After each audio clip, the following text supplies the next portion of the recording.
ce passage-là ce matin. Je vais vous faire la lecture des versets 17 à 19.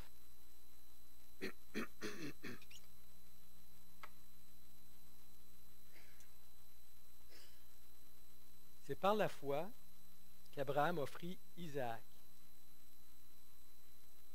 lorsqu'il fut mis à l'épreuve et qu'il offrit son fils unique, lui qui avait reçu les promesses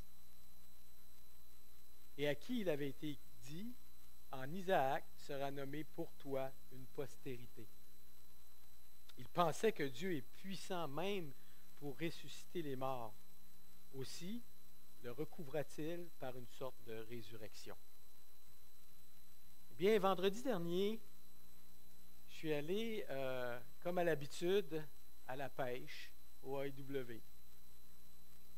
Et Maureen et moi, on a eu l'occasion de parler avec les mêmes personnes, mais il y a une personne qui s'est ajoutée à la fin, quand les personnes ont quitté, il y a une personne qui est restée, c'était un entrepreneur. Et on a eu l'occasion de parler avec lui. Certaines portes se sont ouvertes pour l'Évangile, pour la foi. On a pu l'inviter à la conférence. À la conférence qui va avoir lieu vendredi, semblait quand même intéressé. Mais je peux vous dire que je réalise que, comme Mauriel dit souvent, c'était souffrant. C'était souffrant. Surtout lorsque les gens n'ont pas vraiment d'intérêt. Hein? Quand les gens n'ont pas vraiment d'intérêt pour l'Évangile, ou surtout lorsque les gens vont dire des paroles qui, ça nous scille les oreilles. Et des choses qu'ils vont dire aussi qui ne sont pas vraiment agréables à entendre. Tu sais, des fois, tu as le goût d'être quasiment comme une couleuvre. Tu voudrais t'en aller et de ne pas être là.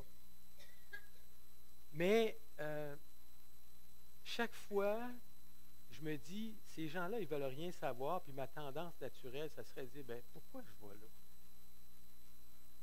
Pourquoi je prends mon temps? Ben, en fait, c'est comme une forme de sacrifice qu'on fait quand on va vers les gens. Parce que, comme on a vu la semaine dernière avec Abraham, la foi, c'est renoncer à soi-même. La foi nous amène à renoncer à nous-mêmes en ce qui concerne l'Évangile, la foi en l'Évangile. Et ce que je réalise aussi de plus en plus dans ma vie, c'est que je suis un disciple. Un disciple de Jésus. Et Jésus, qui est le Maître, me dit de faire des disciples. Donc, il y a comme une tension qui est là, qu'on le veuille ou non. Et ça m'amène justement à dire, bien, il faut vraiment que je dépende de lui, là. Parce que c'est comme, je suis en train de me sacrifier, là. Qu'est-ce qui va m'arriver? Eh bien, je dois y aller par la foi et fixer les regards au bon endroit. C'est ça qui est important. Partager notre foi, c'est en quelque sorte un renoncement à soi-même. C'est plus facile de rien dire ou d'esquiver, n'est-ce pas? Mais prendre un temps spécifique pour aller vers les gens et leur partager l'objet de notre foi, Jésus-Christ, c'est ce que Dieu s'attend de nous-mêmes. Et je dois rencontrer 2 personnes cette semaine. Le Seigneur a permis que je rentre en contact avec 2 autres personnes que je vais rencontrer et j'ai besoin de me préparer. Et je sais que ça va être souffrant. Je le sais. Parce que les gens vont vouloir essayer de me convaincre de leur théologie, de leur doctrine. Et encore une fois, je me rends vulnérable pour écouter. Pas facile. Et peut-être que vous avez l'occasion aussi de vivre les mêmes choses que je vis moi-même à chaque semaine que Dieu nous donne. Mais ce matin, j'aimerais qu'on s'entretienne avec un sujet qui est vraiment important. C'est la foi en matière de sacrifice. La foi en matière de sacrifice. Pourquoi Abraham, il n'a pas hésité à faire ce que Dieu lui demandait? Pourquoi il a obéi? Parce que Abraham puisait dans 3 aspects de la foi en matière de sacrifice. 3 aspects. Et le premier, c'est qu'il y avait une relation personnelle avec Dieu. Abraham avait une relation personnelle avec Dieu. Et le deuxième aspect de cette foi, c'est qu'il croyait dans les promesses de Dieu. Et le troisième aspect, c'est qu'il croyait que Dieu avait la puissance de ressusciter son Fils.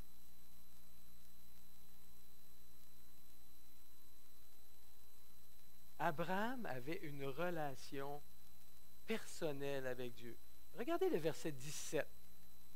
C'est par la foi qu'Abraham offrit Isaac et qu'il fut mis à l'épreuve et qu'il offrit son fils unique. Je vous inviterai à prendre vos Bibles dans Genèse 22 pour avoir un petit peu plus de détails.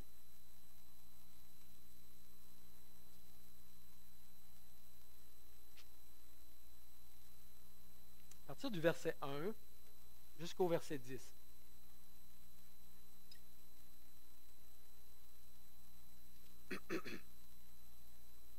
Après ces choses, Dieu mit Abraham à l'épreuve. Il lui dit, « Abraham !» Il y répondit, « Me voici !» Dieu dit, « Prends ton fils, ton unique, celui que tu aimes, Isaac, va-t'en au mont de Morija, et là, offre-le en holocauste sur l'une des montagnes que je te dirai. » Abraham se leva de bon matin, sella son âne et prit avec lui 2 serviteurs et son fils Isaac. Il fendit du bois pour l'holocauste et partit pour aller au lieu que Dieu lui avait dit.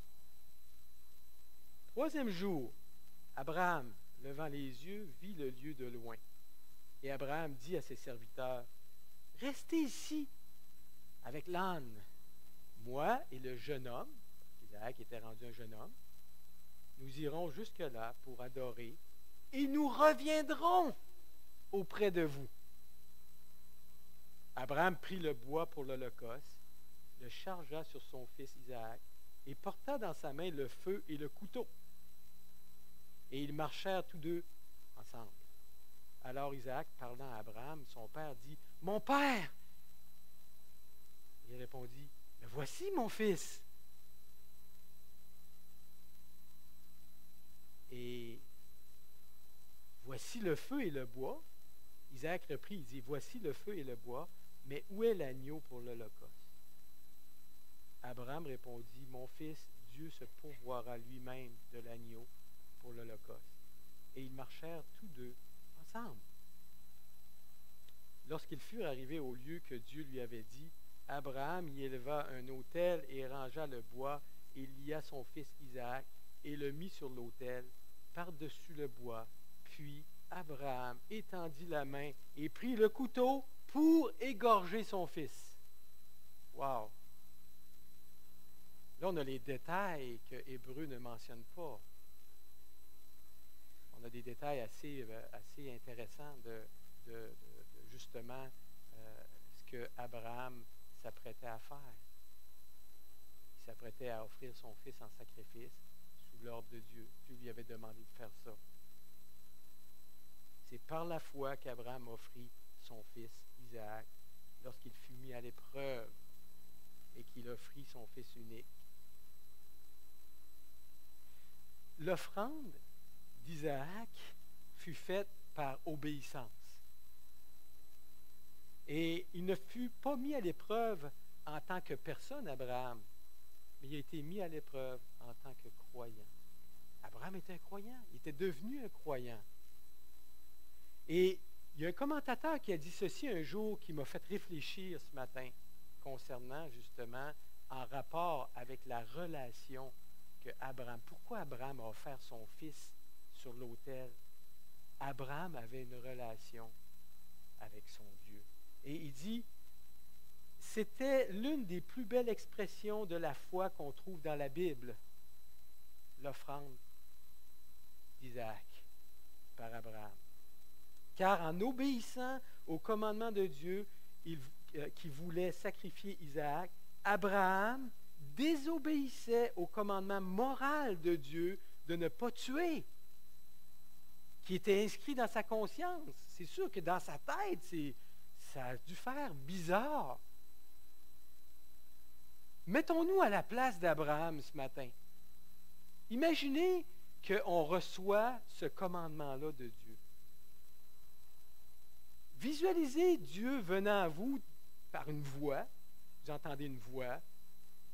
Dieu va venir de la manière la plus favorable qui soit, d'une façon qui va vous permettre d'accorder un maximum de foi de ce que vous entendez.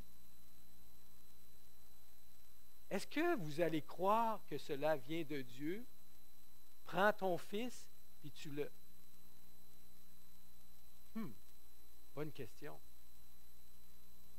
Eh bien, si ce commandement était, puis il y a un auteur qui disait, si ce commandement était écrit dans les nuages, vous hausseriez probablement les épaules en disant que c'est une fantaisie de la réalité et que c'est probablement Satan déguisé en ange de lumière. En fait, sous quelle forme Dieu devrait-il nous dire une telle chose pour qu'on soit sûr et certain à 100% que c'est bien Dieu qui nous dit de faire ça? Probablement aucune. Probablement aucune. Alors, la question qui est vraiment indéniable qu'on doit se poser ce matin, c'est qu'est-ce qui a incité Abraham à obéir? Qu'est-ce qui a incité Abraham à obéir? Qu'est-ce qui l'a rendu si certain que c'était Dieu qui lui parlait? Eh bien, c'était la conséquence de toute une série d'expériences qu'Abraham avait faites avec Dieu pendant des années. Quand Isaac était devenu un jeune homme, probablement, moi j'ai mis, peut-être qu'il avait 15 ans, mettons on dit 15-16 ans.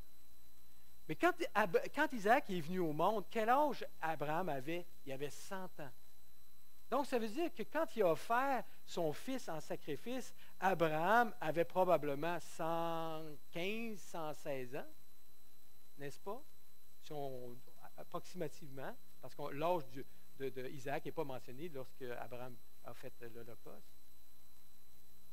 Donc, pendant près de 40 ans, eh bien, Abraham a marché avec Dieu.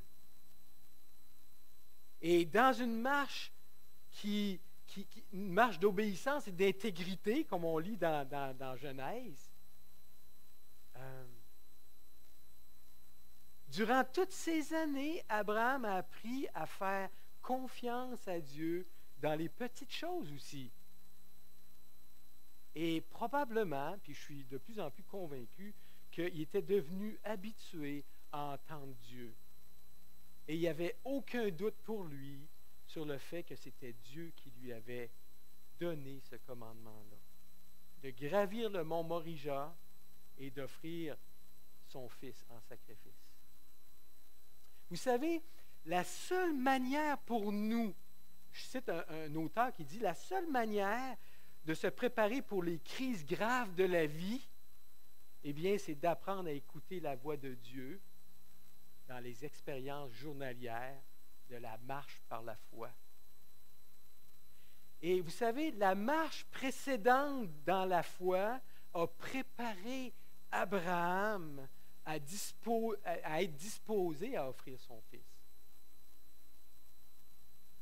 Et un autre auteur disait, chaque expression de la foi renforce la confiance pour la suivante. Ça veut dire que si on saisit bien l'idée, c'est que, dans le fond, la relation que Abraham avait avec Dieu a permis qu'il écoute sa voix, qu'il reconnaisse la voix de Dieu, mais qu'il obéisse aussi à la voix de Dieu. Et ça, c'était le premier aspect. Abraham avait une relation avec Dieu. Le deuxième aspect de la foi en matière de sacrifice, c'est que Abraham croyait dans les promesses de Dieu. Verset 17 de Hébreux 11 dit, la dernière partie, lui qui avait reçu les promesses. Il a offert son fils, mais il avait reçu la promesse. Dans sa tête, il pensait qu'il avait reçu une promesse concernant ce fils-là. Et à qui, au verset 18, avait été dit, en Isaac sera nommé pour toi une postérité. Lorsqu'Abraham a amené justement Isaac vers le mont Morija pour l'offrir en sacrifice, il est allé avec une promesse. Et la promesse, c'est qu'en Isaac sera nommé pour toi une postérité. La Bible nous dit que ce n'était pas en Ismaël, ni dans les fils de Kétura, mais en Isaac que sa semence devait être nommée. Et imaginez encore une fois, Abraham qui avait dû repenser à cette promesse maintes fois dans sa tête, alors que lui, Isaac, se dirigeait vers le lieu du sacrifice. Et on lit dans Genèse 17, 15, 16, si vous prenez Genèse 17, 15, 16,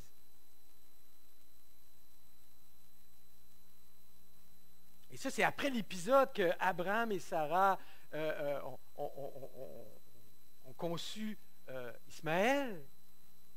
Et Dieu dit à Abraham, tu ne donneras plus le nom de Saraï, ta femme, le nom de Saraï, mais son nom sera Sarah. C'est intéressant de remarquer que Saraï, ça voulait dire princesse, puis Sarah, ça veut dire lutter avec Dieu. Puis on voit que dans l'histoire de Sarah, elle a lutté avec Dieu. Puis même quand elle a eu Isaac, son fils, elle a quand même lutté parce qu'elle dit, tout le monde va rire de moi, Dieu a fait une risée de moi. Donc on voit cette femme qui porte le nom de Sarah qui lutte. Est-ce que ça veut dire qu'elle n'avait pas la foi? Non. Parce que l'Hébreu 11 nous dit qu'elle avait la foi. Elle a eu la foi. Pourquoi? Parce qu'Abraham, son mari, l'a influencée au point tel où elle aussi, elle a dit, ouais, mais c'est vrai. Ce que Dieu dit, ça s'accomplit. Mais au verset 15, il dit, Dieu dit à Abraham, tu ne donneras plus le nom à Saraï, ta femme, le nom de Saraï, mais son nom sera Sarah. Je la bénirai et je te donnerai d'elle un fils, je la bénirai et elle deviendra des nations, des rois de peuples sortiront d'elle. Et là, Abraham tombe en adoration. Il rit dans son cœur. Naîtrait-il un homme de 100 ans? Naîtrait-il un fils à un homme de 100 ans? Et Sarah, âgée de 90 ans, enfantera-t-elle? Et Abraham dit à Dieu, oh, qu'Ismaël vive devant ta face, parce que ça devait être particulier. Hein? On a notre héritier, il est là. La promesse s'est réalisée. Mais Dieu, il dit, certainement, Sarah, ta femme, t'enfantera un fils, et tu l'appelleras du nom d'Isaac, et j'établirai mon alliance avec lui comme une alliance perpétuelle pour sa postérité après lui. Donc, ce qu'on voit, c'est que la confiance d'Abraham dans la promesse de Dieu était telle qu'il croyait que lorsqu'il aurait offert Isaac, Dieu le ressusciterait d'entre les morts. Le verset 19 nous dit ça. Mais Abraham était convaincu que Dieu ferait ce qu'il a promis. Je pense qu'ici, on doit s'appuyer sur... J'aimerais souligner deux choses ce matin avant de poursuivre pour aller vers la troisième aspect. J'aimerais souligner deux choses importantes au sujet de la foi dans les promesses de Dieu. Premièrement, c'est que la reconnaissance d'une promesse de la parole de Dieu implique aussi la possibilité qu'on peut être mis à l'épreuve au sujet de cette promesse-là. La preuve, Abraham en est une preuve flagrante. C'est exactement ce qu'Abraham a expérimenté. Il a été mis à l'épreuve.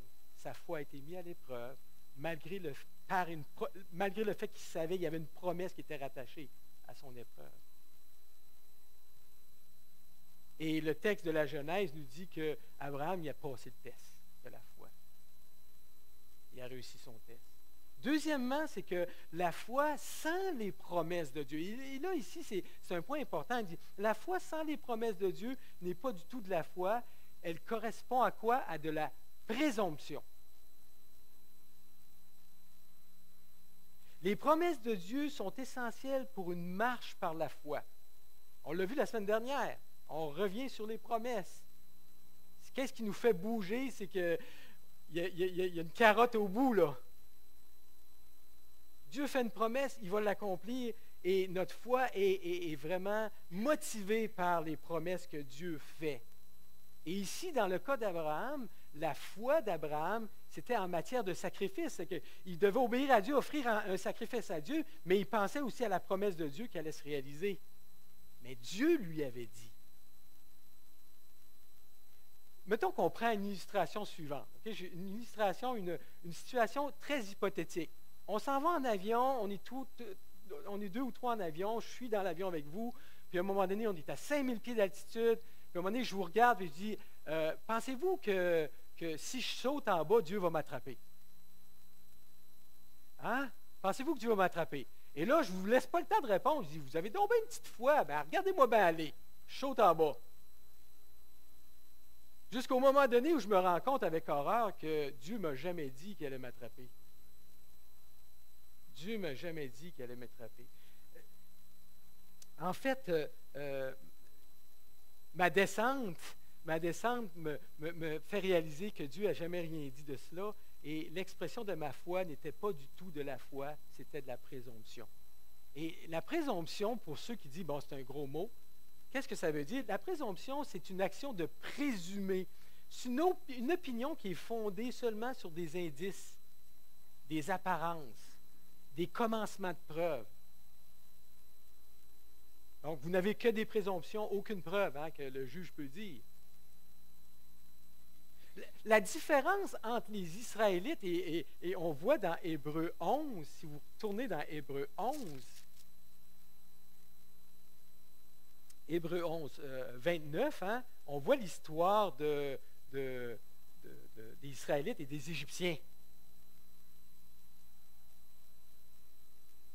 La différence entre les Israélites et les Égyptiens illustre clairement le point que je viens de mentionner, l'illustration que je viens de vous donner.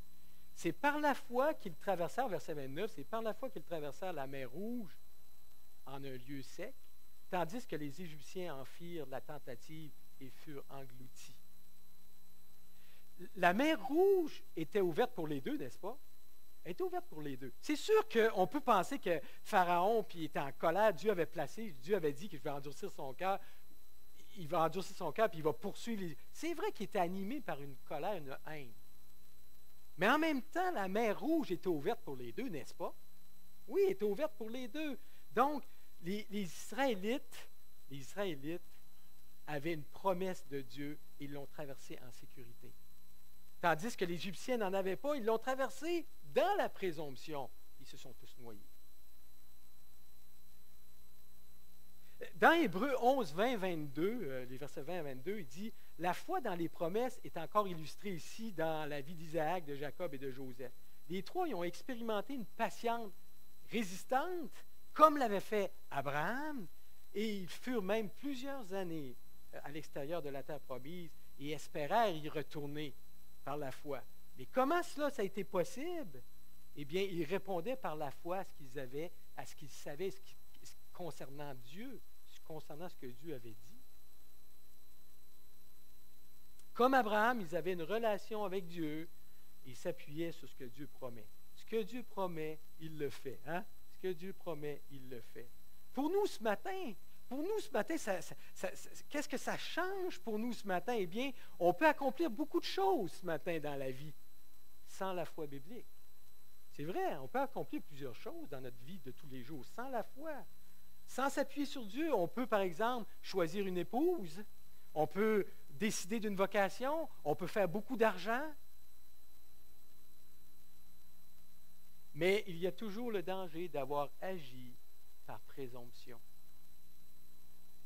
et non sur la base de la parole de Dieu, sur la loi morale de Dieu. Et quand on agit sur la base de la présomption, eh bien, on ne peut pas plaire à Dieu. Pourquoi? Parce que si j'agis sur la base de la présomption, Dieu ne m'a vraiment pas montré que je devais aller dans cette direction-là, eh bien, la Bible dit, « sans la foi, il est impossible de lui être agréable. » Car celui qui s'approche de Dieu croit que Dieu existe et qu'il est le rémunérateur de ceux qui le cherchent. Deuxième aspect, la foi dans les promesses de Dieu. Troisième aspect ce matin, Abraham croyait que Dieu avait la puissance de ressusciter son fils. On lit dans Hébreux 11, verset 19, « Il pensait que Dieu est puissant même pour ressusciter les morts, aussi le recouvra-t-il par une sorte de résurrection. » Jusqu'ici, là, on peut dire que Abraham, que la foi d'Abraham est une foi exemplaire, n'est-ce pas? Est-ce qu'on est d'accord de dire ça ce matin, que la foi d'Abraham est une foi exemplaire? OK, on peut dire ça ce matin. Et son fils Isaac est né parce qu'il a cru que Dieu pouvait redonner vie au corps usé du vieux couple qu'il formait avec Sarah. Imaginez, 90-99 ans, donc il y avait foi en Dieu. Ce que Dieu avait dit, il y avait foi que ça allait se réaliser. Et après avoir marché avec Dieu pendant de longues années, Abraham a expérimenté sa fidélité, comme je l'ai mentionné. Il était désormais prêt justement à lui rendre Isaac. Et en le faisant mourir, en lui tranchant la gorge, comme on a vu ce matin. Mais pourquoi il l'a fait? Parce qu'il a cru à la promesse de Dieu concernant la naissance de son fils. Et dans, je l'ai mentionné, je l'ai dit les deux versets tout à l'heure, lui qui avait reçu les promesses et qui avait été dit, en Isaac sera nommé pour toi une postérité. C'est sûr qu'on pourrait dire plein de choses sur les états d'âme d'Abraham, mais la Bible est muette là-dessus.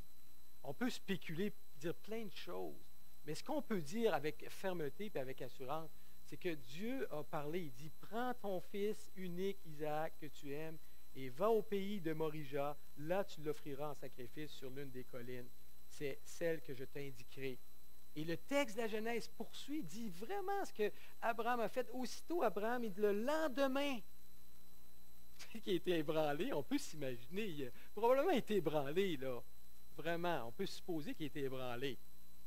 Qui d'entre nous, ce matin, serait prêt à offrir sa fille? Dieu lui demande, là, Dieu vous demande. Alors, on revient avec ce que je vous ai dit tout à l'heure, hein, relation, promesse de Dieu.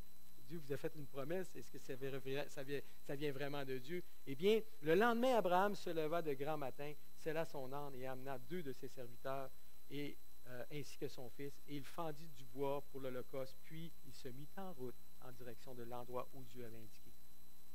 C'est ce qu'Abraham a fait. Il a obéi tout simplement à Dieu, ce que Dieu lui a demandé. Et probablement que Abraham s'est dit, l'Éternel, mon Dieu, c'est celui de toute la terre. Il sait ce qu'il fait. Dieu sait ce qu'il fait. Quand Dieu nous demande quelque chose, il ne demande pas quelque chose pour rien. Il le fait avec un but précis. Il y a un plan. Et il demande à la mesure de notre foi, à la mesure de la foi d'Abraham. Et Abraham a cru que Dieu pouvait faire le nécessaire, même si cela voulait dire ressusciter son fils. Il était prêt à faire ça parce qu'il croyait que Dieu était capable de le ressusciter. Et pourquoi? Parce que dans sa tête, probablement, qu'il se disait, bien, il faut que la promesse de Dieu s'accomplisse. Donc, il faut que Dieu fasse quelque chose.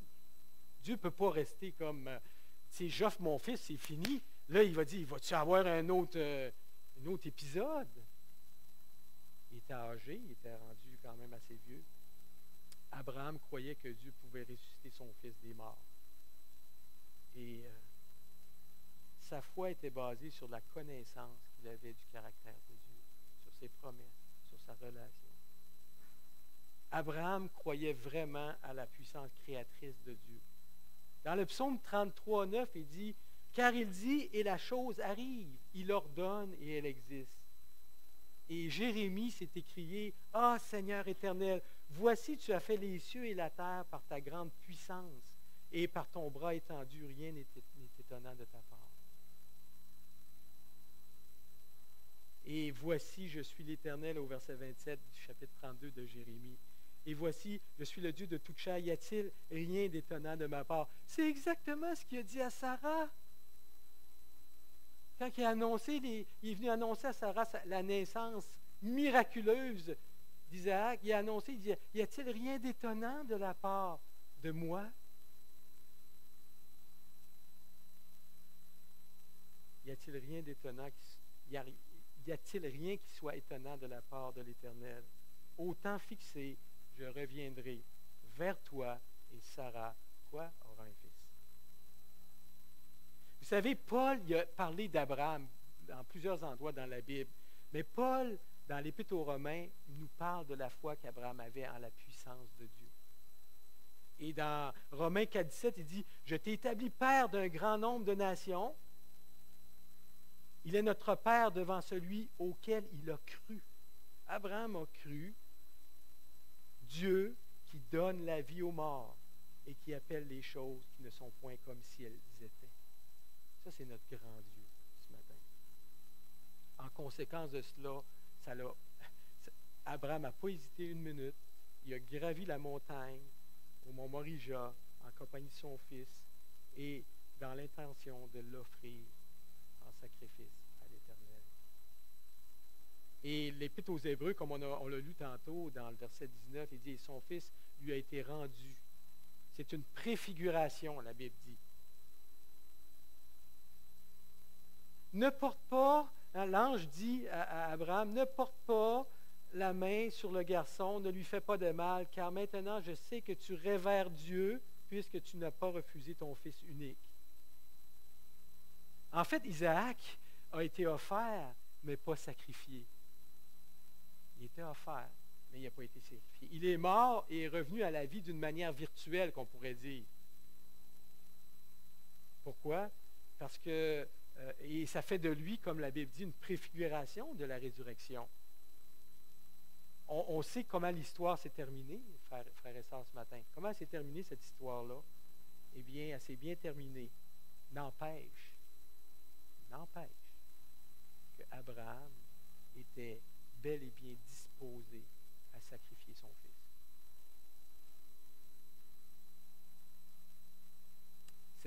Cette obéissance absolue, cette obéissance absolue à la requête de Dieu atteste l'authenticité de la profondeur de sa foi. J'ai un prédicateur qui a mentionné ça. Vous savez, Noé, lui, il a persévéré pendant 120 ans environ. Et c'est une illustration de la foi dans son étendue. Tandis qu'Abraham, c'est dans sa profondeur. Pourquoi? Parce qu'après avoir marché avec Dieu pendant des années, sa confiance en lui et dans ses promesses était sans limite. Donc, la foi en matière de sacrifice ce matin, c'est la foi dans une relation avec Dieu. C'est la foi dans les promesses de Dieu. C'est la foi dans la puissance de Dieu, de ce Dieu créateur. Vous savez, ce matin, on peut faire un lien, je vais inviter Martine et Jacques à s'avancer. Ce matin, on peut faire un lien entre le sacrifice d'Isaac et celui de Jésus-Christ. Mais la différence entre les deux, puis ce qu'on va faire ce matin, la différence entre les deux, c'est que Jésus a été sacrifié jusqu'à la mort. Isaac était comme une préfiguration, c'était comme un type, c'était comme une ombre de ce qui allait arriver avec notre Sauveur, notre Seigneur Jésus-Christ. C'était prévu. Dieu avait promis d'envoyer Jésus comme sacrifice ultime. Et on a dans l'Ancien Testament l'histoire d'un homme de foi qui a offert son Fils et qui nous fait penser ce matin à Jésus qui a été offert. C'est comme si ce matin, toi et moi, nous tous, on prenait Jésus et on l'offrait en sacrifice à Dieu. C'est un peu ça que je vois. C'est comme si on l'offrait en sacrifice à Dieu pour le pardon de nos péchés. Et Jésus-Christ est mort en sacrifice pour nous tous ce matin, pour le pardon de nos péchés. Et la mort n'a pas été capable de le retenir. C'est ça qui est extraordinaire. La mort n'a pas été capable de le retenir. Pourquoi? Parce que Jésus était sans péché. Et Jésus a été agréable à Dieu. Il a fait exactement ce qu'il devait faire pour que nous puissions ce matin ensemble communier ensemble dans la présence de Jésus-Christ ressuscité, vivant, bel et bien vivant. Le Dieu créateur s'est fait homme afin de pouvoir s'offrir lui-même en sacrifice pour nos péchés. Il est supérieur à tout autre objet dans lequel nous pouvons mettre notre foi, n'est-ce pas? En quoi j'ai mis ma foi? Bien, l'objet de ma foi ce matin, c'est Jésus-Christ. Jésus-Christ qui est l'objet de ma foi. Et vous savez, notre foi ne nous sauve pas. C'est l'objet de notre foi qui nous sauve. C'est Jésus-Christ qui nous sauve. Mort, sacrifié à la croix, mort et ressuscité pour le salut de notre âme. J'aimerais terminer avec ceci avant de prendre la table ce matin. Lorsque les circonstances de nos vies deviennent difficiles à supporter et qu'on sait qu'on a besoin de se sacrifier pour la cause de l'Évangile, pour la cause de Jésus-Christ, eh bien, la Bible nous dit ou la Bible nous encourage ou nous exhorte à nous agripper à l'objet de notre foi, à Jésus. Et il y a un auteur qui a dit ceci, il dit, « Les circonstances ne brisent pas un homme, elles le relèvent. Elles le révèlent, plutôt pas le relève, elles le révèlent.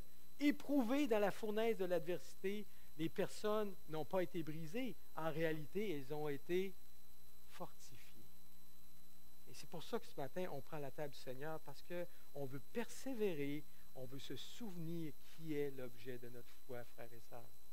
C'est Jésus-Christ. Pendant que Martine et Jacques vont distribuer les éléments, Paul nous invite ce matin à regarder nos cœurs. Paul nous invite à regarder nos cœurs pour regarder, est-ce que, Seigneur, je suis en train de glorifier ton sacrifice ce matin en prenant la scène? Est-ce que je suis en communion avec toi? Est-ce que je crois en tes promesses? Est-ce que je crois que tu es capable de m'aider à vivre la vie chrétienne que tu m'as appelé à vivre par ta puissance seule? Eh bien, vous êtes invités ce matin à prendre le repas du Seigneur, à partager votre foi en le manifestant dans une communion avec le Seigneur Jésus et avec les frères et sœurs.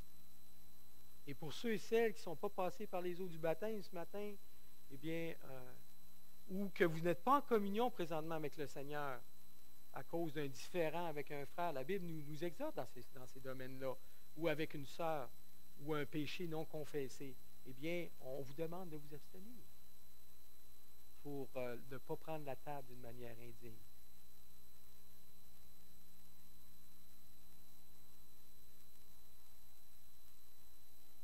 Peut-être qu'il y en a qui aimeraient ce matin exprimer, avant qu'on prenne les éléments, peut-être qu'il y en a ce matin qui aimeraient exprimer leur reconnaissance dans ce sacrifice à la croix. Et je vous laisse quelques minutes de pouvoir vous exprimer. Après, on va prendre les éléments.